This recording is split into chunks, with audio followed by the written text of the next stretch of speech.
speed-wise is the fastest spot welding system in the world. Okay, this robot is currently running at about 60% of its capable speed. It will near double the speed if we need it to.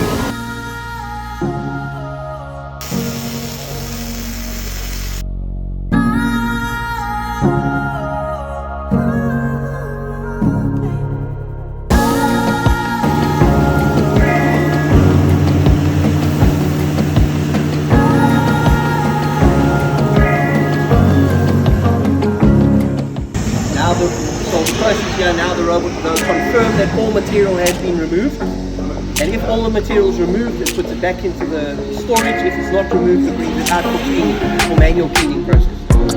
And then it will clear the whole, the entire system